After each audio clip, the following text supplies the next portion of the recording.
Hello students, I am Ajipal sir from Vivekananda Senior Secondary School, Pani. Now we start the next concept of class 11th physics. Okay, this is the most important concept, vector form of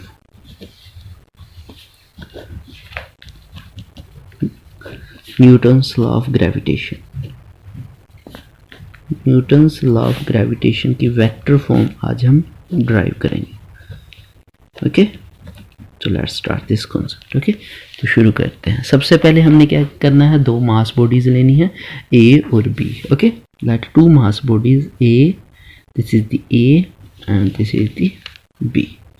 ये हमने दो मास bodies ले ली. इसका जो मास है वो m1 रहेगा, इसका जो मास है वो m2 रहेगा. Okay, these are the two mass bodies. Okay, placed at distance r apart, और इनके बीच में जो डिस्टेंस है वो कितना अपार्ट है, डिस्टेंस r. ओके, ये r डिस्टेंस से दूरी पे पड़ी हुई है.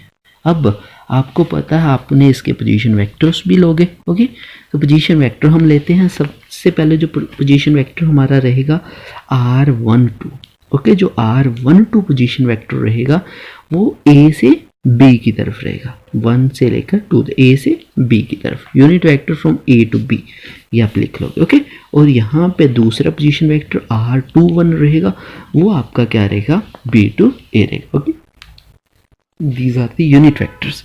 इनको यूनिट वेक्टर्स बोलते हैं. अब आपको पता है दोनों आपस में अट्रैक्शन की फोर्स लगाएंगे, दो तरह की फोर्स लगेगी. तो जो F12 फोर्स लगेगी, ओके, वो लगेगी फोर्स एक्सर्टेड ऑन ए पे लग रही है बाय बी के द्वारा. ओके, और F21 जो रहेगी that is the force exerted on P by A, B पे लग रही है A के द्वारा. ओके, तो यहाँ पर कर लोगे यहाँ तक. अब आपको पता है according to the Newton's law of gravitation, according to the Newton's law of gravitation,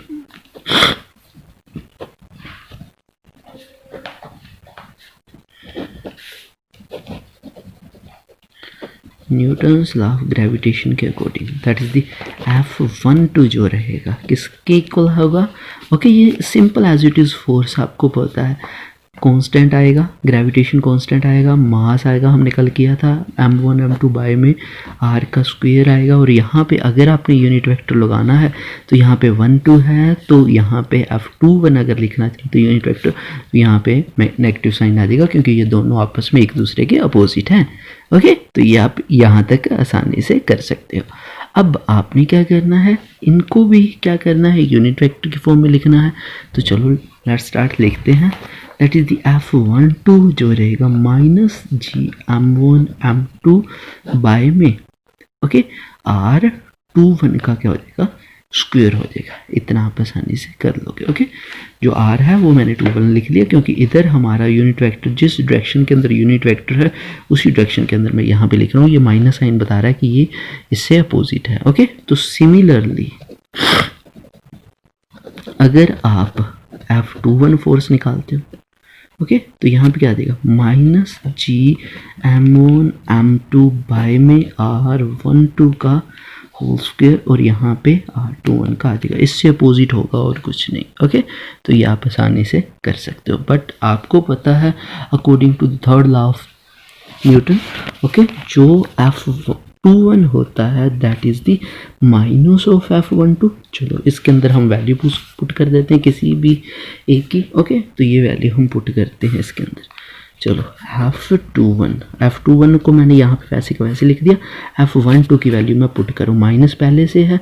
F21 की वैल्यू 12 की वैल्यू क्या है, माइनस जी, ओके, m1 m2 बाय में r21 का square that is r unit vector 21 आ जाएगा. ओके, तो ये माइनस है पहले से, ये भी माइनस है. ओके, तो इसके कारण क्या रहेगा, ये आपकी जो डायरेक्शन है ये चेंज हो जाएगी. ओके, अगर इस माइनस से आपने डायरेक्शन चेंज करनी है तो ये डायरेक्शन आपकी चेंज हो जाएगी और आपका जो फार्मूला निकलेगा वो सेम एज इट इज 21 का जो फार्मूला है वही फार्मूला बन जाएगा. ओके, 21 का जो फार्मूला यहाँ पे आ जाएगा, जी m1 m2 बाय में 1 2 का स्क्वायर r21 का कैप। ओके, ये इस माइनस की वजह से ये साइन चेंज हो जाएंगे। ओके, और ये साइन चेंज हो जाएंगे तो ये माइनस वैसे का वैसे रहेगा। अब f21 का वही आपका जो फार्मूला था वो निकल गया, किससे हमने वैल्यू तो f12 की पुट की थी, तो वो फार्मूला हमारा निकल जाएगा, इसकी वैल्यू इन्वर्स हो जाएगी। Okay,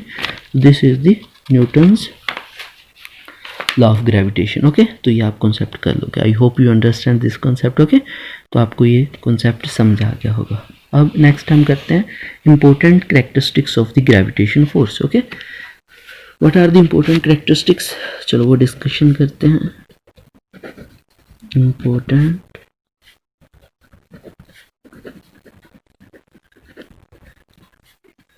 characteristics of gravitation force.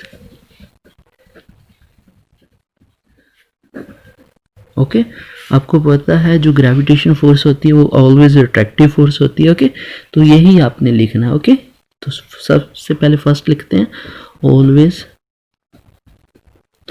Attractive force. Second है ये मीडियम पे डिपेंड नहीं करती। Okay, independent of the medium.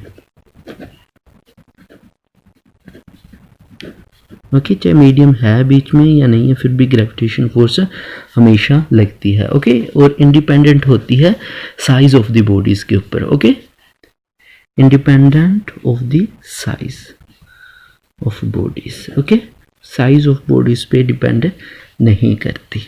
Okay, ये आप कर लोगे।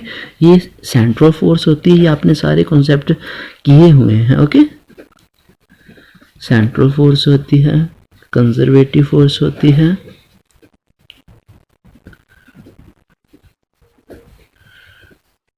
ओके, न्यूटन थर्ड लॉ को फॉलो करती है,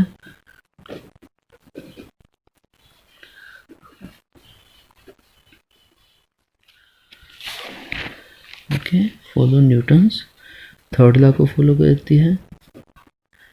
ओके, सेवंथ क्या आ सकता है आपको पता, फील्ड पार्टिकल्स भी आपको मैंने करवाए थे। ओके, इसके फील्ड पार्टिकल्स कौन से होते हैं, ग्रेविटॉन्स होते हैं। ये सारा आप कर सकते हो। I hope you understand. Okay, तो ये सारा कॉन्सेप्ट आपको समझ आ गया होगा, ये आपने अच्छे से पढ़ना है। ओके,